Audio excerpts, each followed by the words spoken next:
umalma si Philippine Coast Guard or PCG spokesperson for West Philippine Sea Jay Tariela sa panawagan ni Cavite 4th District Representative Kiko Barzaga na buwagin ang ahensya. Para pag-usapan yan, makakausap natin si Commodore Jay Tariela. Good evening po. Hello, good evening po. Magandang gabi rin po sa inyong mga taga-subaybay ngayong gabi.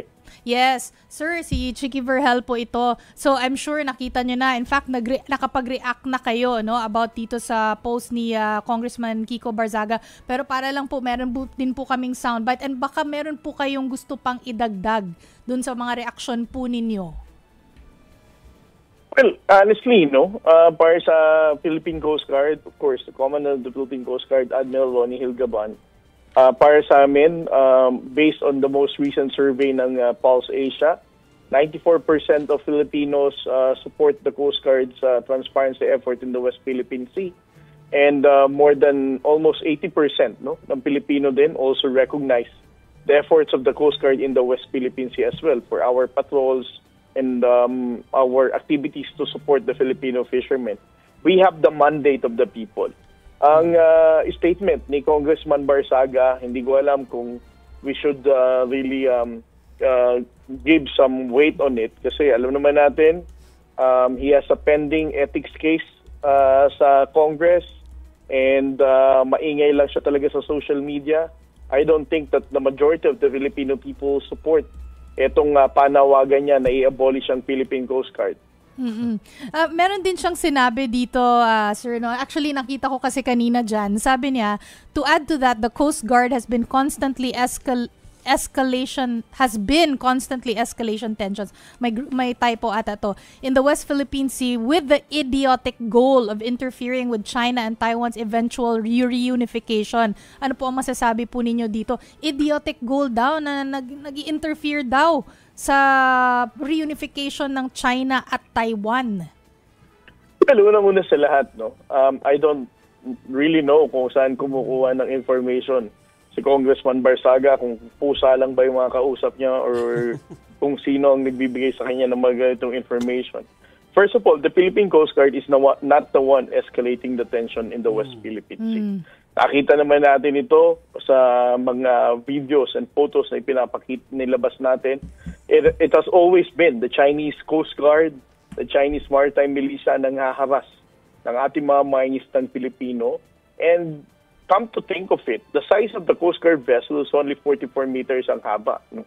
Napakaliit nito compared with the monstrous size of Coast Guard vessel.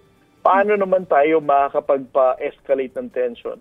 How can we even provoke this monstrous size Coast Guard vessels kung anliliit lang natin?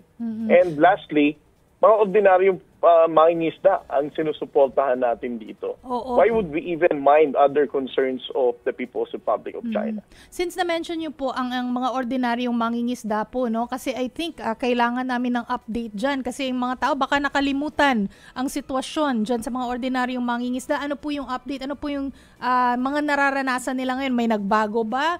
Medyo umokay ba? O lalo bang gumagrabe ang tension dyan?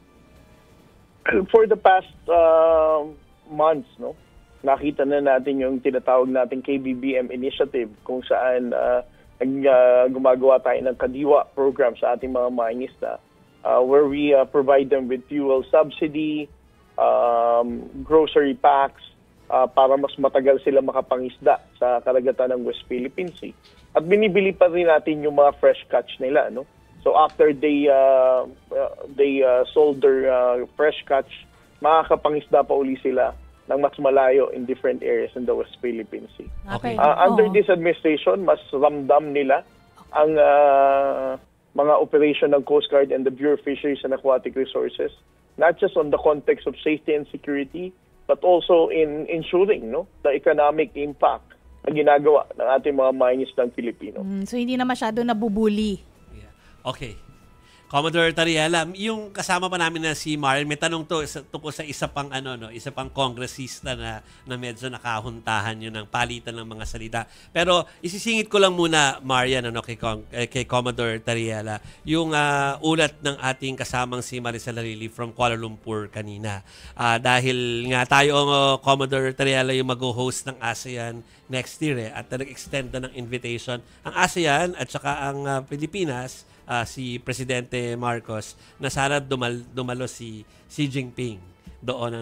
So, tayo ba yung umaasa na dadalo siya? At kung ito ba'y meron bang magandang madudulot sa atin, yung pagsusulong ng ganyang klaseng pag-uusap, lalo at tuloy-tuloy yung kanilang pangaharas Well, honestly, the Philippine Coast Guard always supports the diplomatic efforts of the Department of Foreign Affairs and even our president. Ilang beses niya nang sinabi na the diplomacy, through diplomacy, masusolusyonan natin itong mga ganitong pagtaas ng tension sa West Philippine Sea. So, if that is the direction of our president and the Department of Foreign Affairs, the Philippine Coast Guard, of course, we support kung ang pag-imbita kay Xi Jinping to move forward the diplomatic efforts in ensuring the de-escalation of tension in the West Philippine Sea. Pwede naman daanin sa mabuting usapan Tama. Okay, go Yes, Mario. sir. Commodore, nabasa niyo na rin po ba yung pahayag nga ni Kong Pulong Duterte nung weekend? And sinabi nga niya, ang kinonfront daw niya ay si General Bronner, pero it was the Chihuahua who barked. And if I may just quote, sinabi po niya si J. Tariela, a discharged PMA cadet allegedly for cheating, now trying to climb the ranks daw by clicking boots and attacking those against the Bangag administration. Stop using daw po ang Coast Guard to chase your personal ambitions. Any statement naman po against dito nga sa mga patutsada ni Kong Pulong?